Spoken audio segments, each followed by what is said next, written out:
What's up, family? Gerald the Bossman here. You're tuned into the Bossman Show on AM 1010, AM 1430, 1055 The King.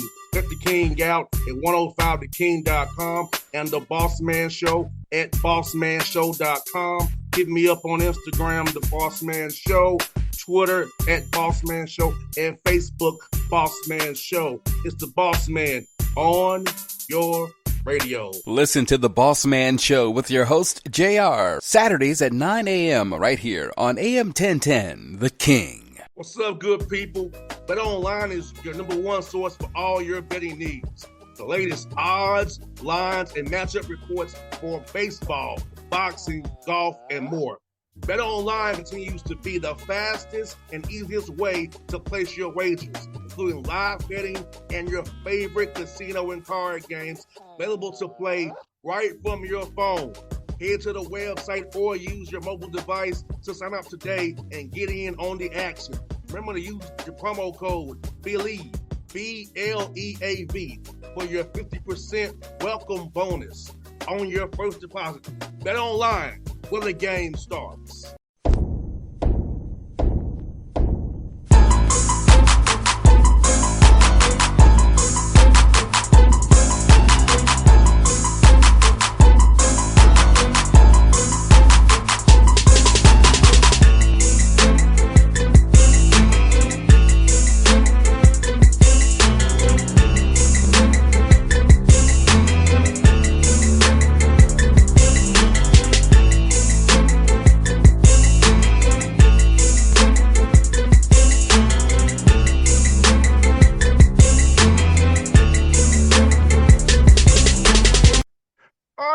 Back on the Bossman Show, going 2 hours west of here to Birmingham to UAB, where new head coach is Trent Dilfer, the Blazers' first game, A&T, the season coming up here real soon, getting ready for it every day here in camp.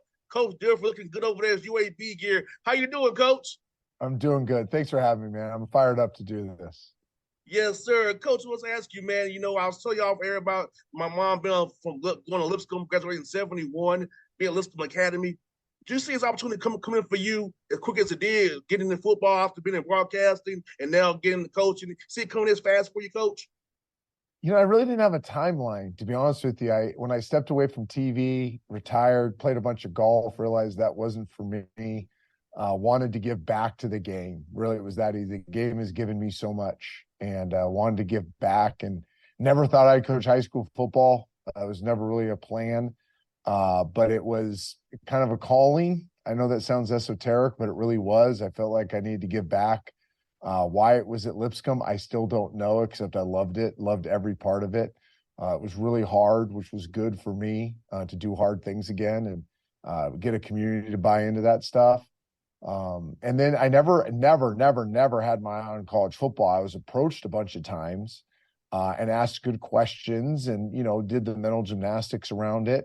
And then it just wasn't the right time or the right place or whatever the reasons were. And then this year I kind of felt the same way. Like, I'm not going to do this. I was being pursued by a few different places. And my wife really is the one that said, no, I'm going to step in on this one. You're getting bored. Like, you've kind of done what you could do at Lipscomb. There's not much anything else you can do.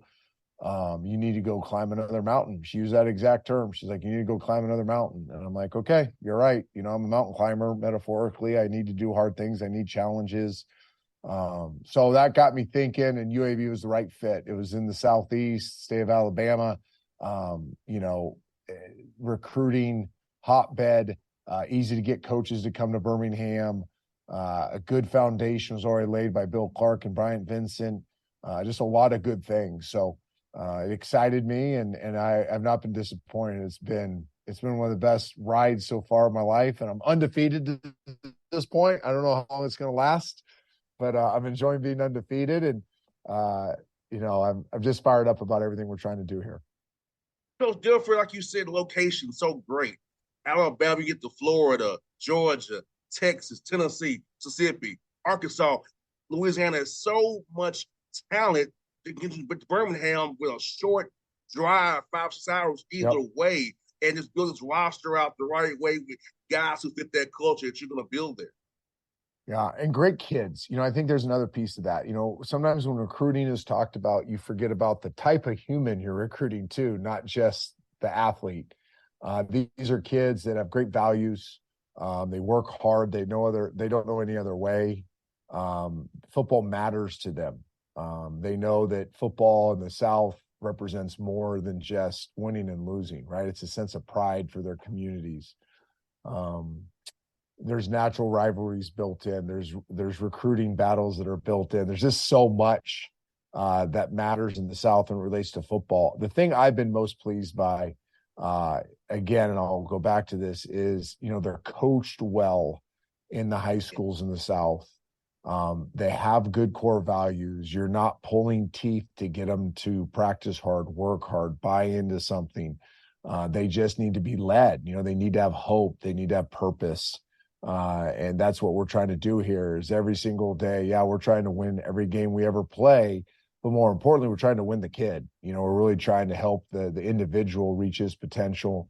They are student athletes. I raised 3 daughters that have all been Division I athletes, and I understand the value of that degree. I understand the process of learning how to learn in college.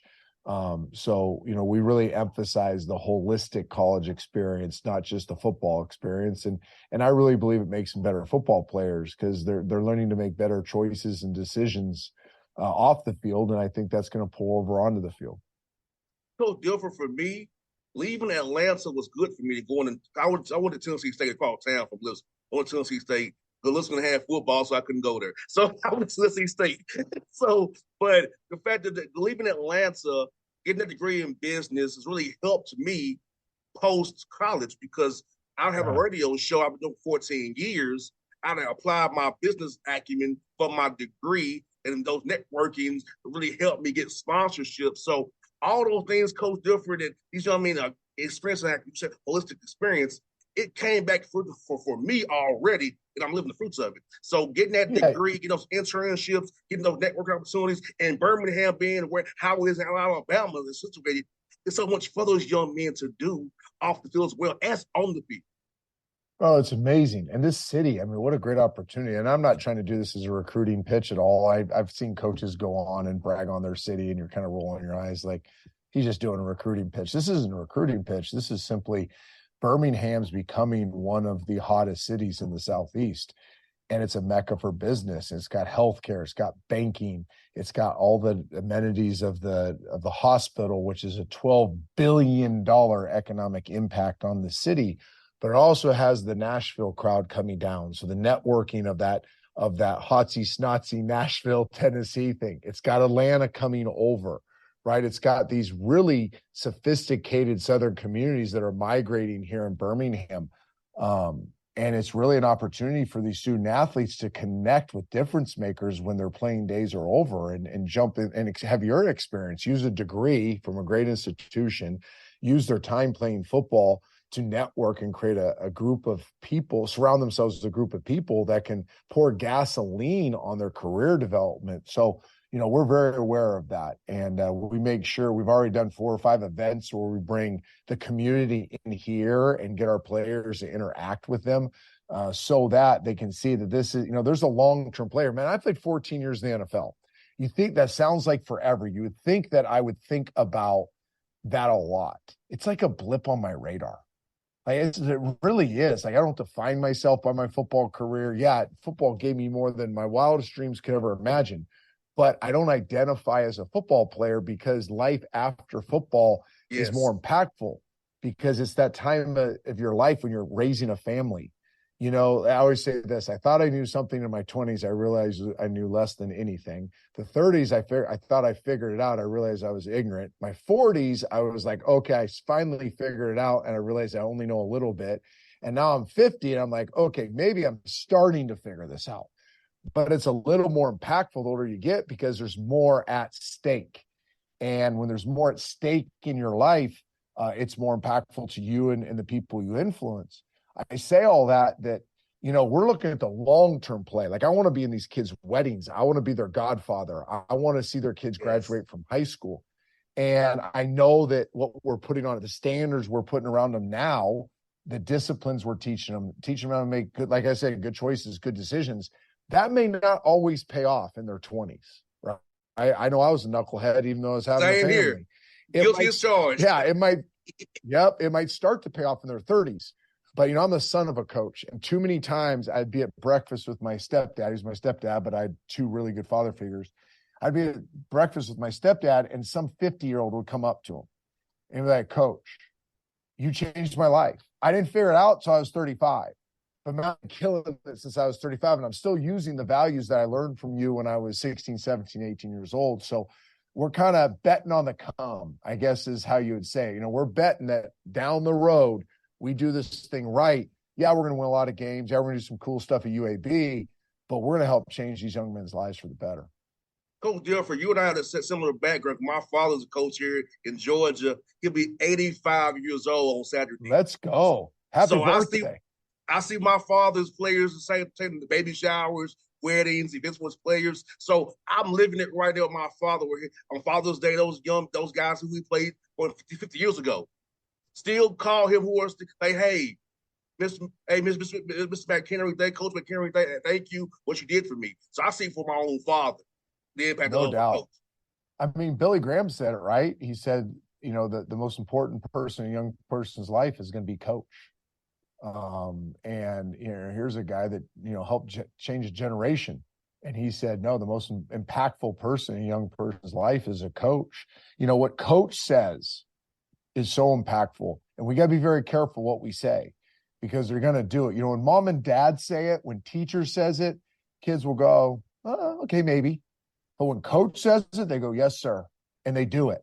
Well, there's two sides of that. One, I appreciate the impact that has, but there's a responsibility and a burden there for what you say. I had a young man in my office yesterday that I basically made a spreadsheet mistake that affected his life. And I could have just said, hey, I made a mistake, get out of here, go about your day. Instead, I said, he's going to remember this moment. And I asked for his forgiveness. I said, hey, will you forgive me? Like, we don't have to be reconciled. But will you forgive me? And he looked at me like, why? This is my coach. This guy won a Super Bowl. Like, this guy runs a program. He's asking for my forgiveness. But what I was trying to teach him is that, you make a mistake, and I made a mistake. I need to ask for his forgiveness. And then I got to work towards reconciliation with him. Like, I got to earn his trust back.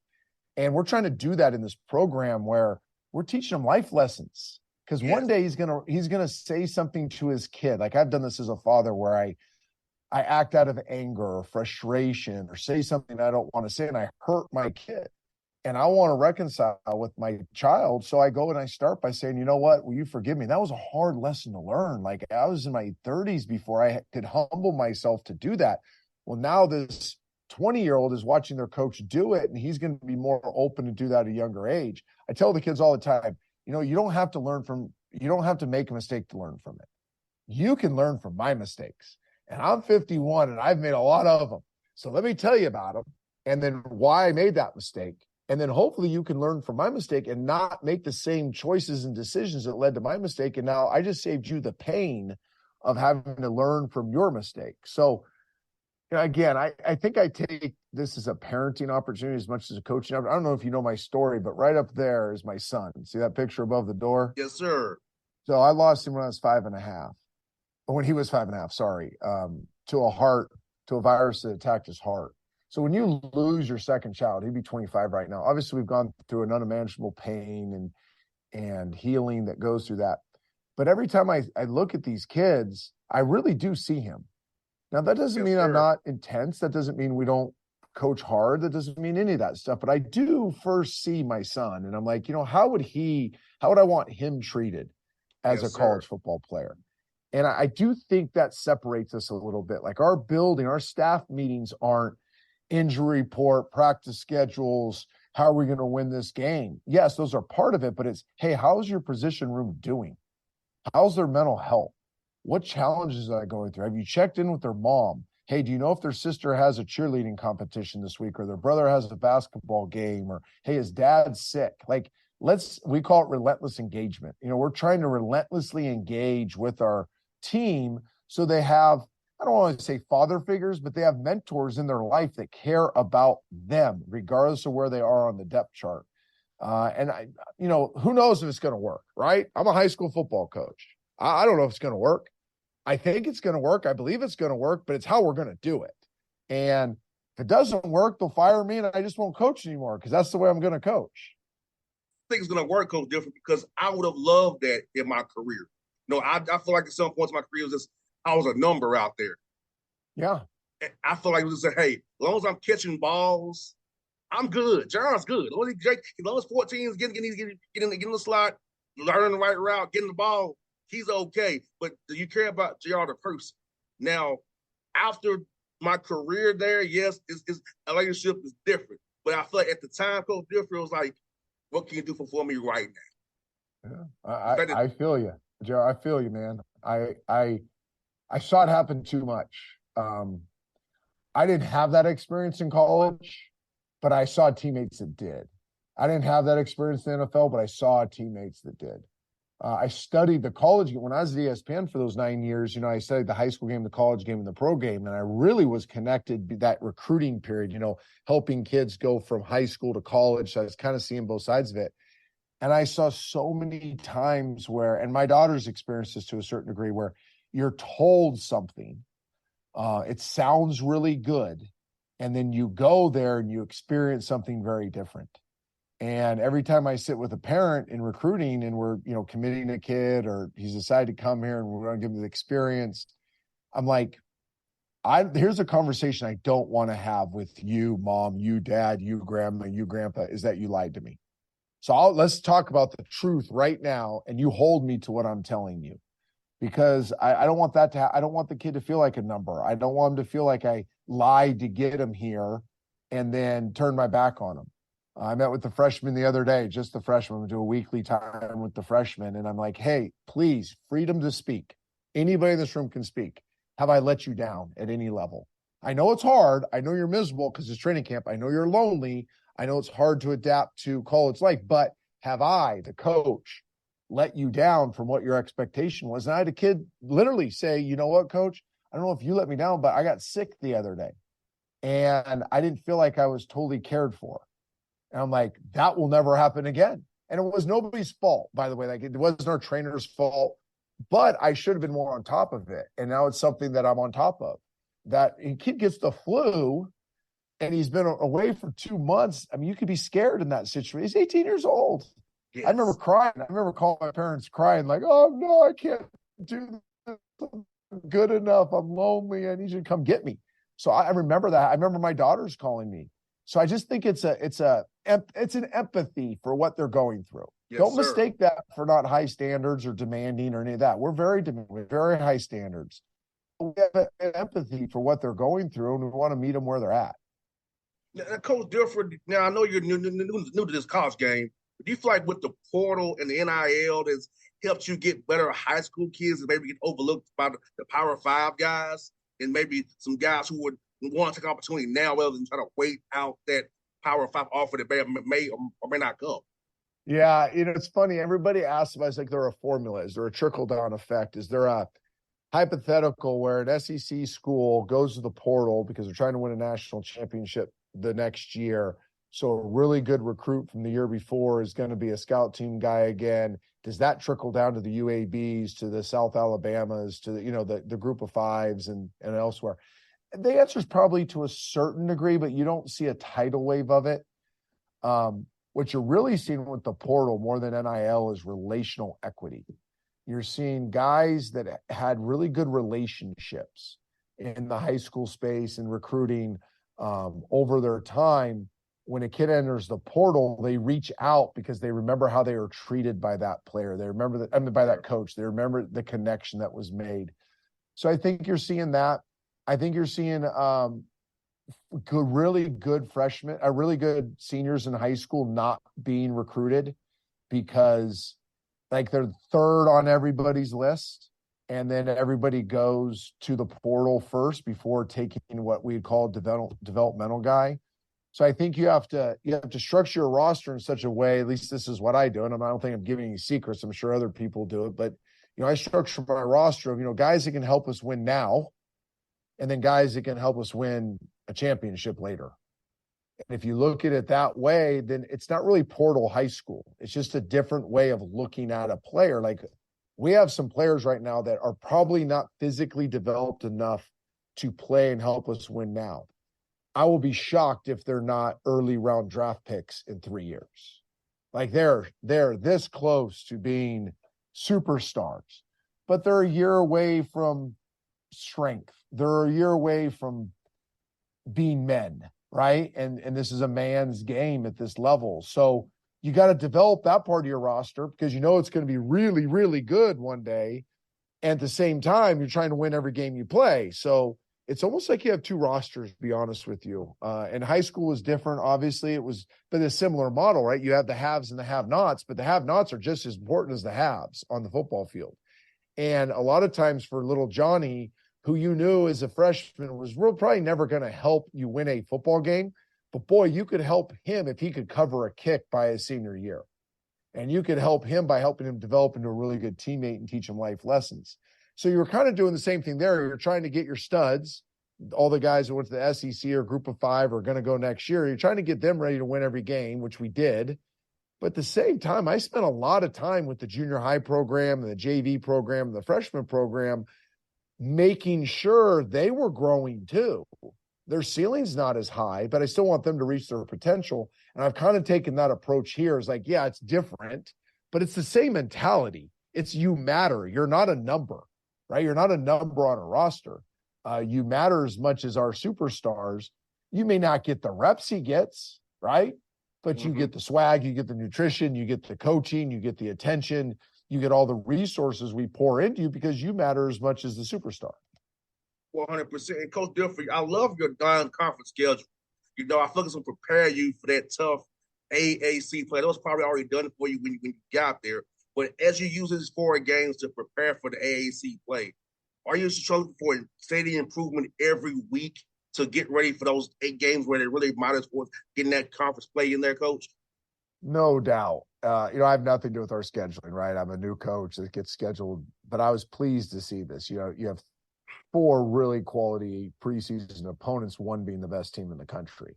So you get and you get different styles, right? I think that's important for us too, is we play 4 different styles in the preseason.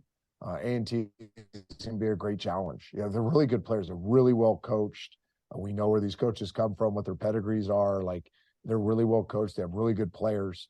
And they're going to be hungry, right? They're going to be hungry, and it's everybody's first game. And then to play Georgia Southern, who has a ton of people back, a coaching staff that's done at the highest level, veteran people in key positions, that's going to be a war daddy. And then Monroe's good every year, right? I mean, every single year they're good. And then do all that and get to go to Athens as the icing on the cake. So I'm excited about it. Listen, I think I said I'm a mountain climber. You know what I mean? I and metaphorically, like I like climbing big mountains. This is a big mountain. We're going to keep climbing. We're going to keep stepping and try to get better as the year goes on. I've been around a lot of football. Not saying I have it all figured out, but I've been around a lot of football. The one truth in football is if you get better every week, right? If you can just have a mindset to get better every week and a program that values that and people that buy into that, you really can't lose the journey. Your record may not always be what people want it to be, but you ain't going to lose the journey. And good things are going to happen. So we're very mindset on having a big vision, but also keep stepping towards getting better every day. Coach, I got 2 more for you. One, I'm going to ask you this, man. What has been your favorite food spot to eat in Birmingham so far? So do you know what a great town this is food-wise? I sure do. Oh my gosh. Like it's one of the country's best foodie towns. And my wife and I now, we're empty nesters, so we're foodies. In fact, I don't spend money on anything. Now that I look at it, the only thing I spend any money on is food. But I don't want to give one because I have quite a few. I put on 30 pounds in my first 2.5 months here because I ate out every single night at one of these places. I've just recently lost it. La Fresca on 2nd Avenue North, Bamboo on 2nd, Bottega. I mean, Full Moon Barbecue. Don't mess with the Full Moon Barbecue now. This has some great barbecue spots.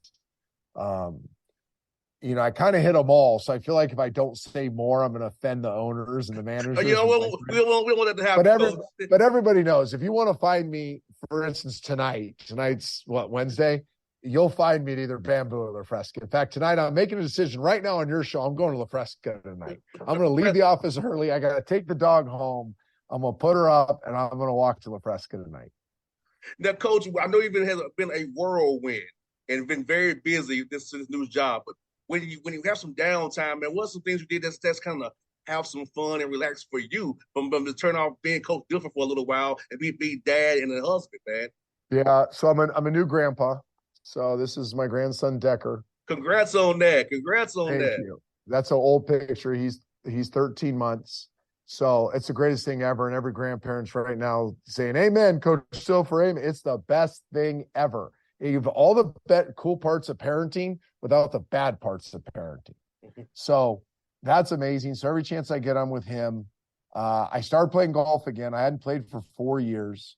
I started playing again. And it was really the coaches were kicking me out of the office in May. They'd be like, Coach, you don't need to be here. Like, we got this. The kids aren't here. Like, get out of here. And I'm like, no, I can't. I got to work harder than anybody else. And they're like, no, get your butt out. You don't realize you're getting ready to go on a marathon in season. So about first part of May, I started going out in the afternoons, late afternoons, evenings, and hitting golf balls and playing again. I ended up playing 25 times through May in the summer, which was a lot, but it was really nice to get away. I got my game back to a certain degree and was able to reconnect with some old golf buddies and meet a lot of cool people in Birmingham. That was the other thing too, is, one of the cool things about golf, whether you play it or not, it's 4 hours with people sometimes you never met, and some of them end up becoming your best friends. So I really met some cool people here in town. My wife met some people, which was great. It's always hard for the wife more than the husband. Oh, yes. In the coaching profession. So she was able to connect. That's really it though. Like, between my grandson and playing a little golf and my wife and I, checking out different food spots, I'm not real exciting anymore, man. I'm 51. I'm a grandpa. I'm not real exciting. Same here, Coach. I'll be 40 in March. Oh, let's go. You look good for 40, man. Yeah, I'll be 40 in March. You don't look a day over 39. I appreciate that. Coach. And I will see you on November the 4th, Coach. Look at my schedule. It works out good. Florida Atlantic game. I'm gonna hit up Ted. I will be here to see you guys, man. Well, Ted's right here on the opposite side of the camera, and I will make sure you get the VIP treatment. Yes, sir. Coach Dilfer, it was fun talking to you, man. I enjoyed our chat, man. We just can't stay in contact, man. And I always loved your work, man. And I know my mom is going to be very happy she sees our chat. I'm going to give your mom a hug over the computer real quick. So I'm going to unplug this thing. This is for your mom's right here. Right next to my heart. Thank you so much, Coach. It was fun, Coach. You got it. That was fun. What's up, good people? BetOnline is your #1 source for all your betting needs. The latest odds, lines, and matchup reports for baseball, boxing, golf, and more. BetOnline continues to be the fastest and easiest way to place your wagers, including live betting and your favorite casino and card games available to play right from your phone. Head to the website or use your mobile device to sign up today and get in on the action. Remember to use your promo code BELIEVE, BLEAV, for your 50% welcome bonus on your first deposit. Bet online where the game starts. What's up, family? Jared the Bossman here. You're tuned into the Bossman Show on AM 1010, AM 1430, 1055 The King. Check The King out at 105theking.com and the Bossman Show at bossmanshow.com. Hit me up on Instagram, The Bossman Show, Twitter at Bossman Show, and Facebook, Bossman Show. It's the Bossman on your radio. Listen to the Bossman Show with your host, JR, Saturdays at 9 a.m. right here on AM 1010, The King.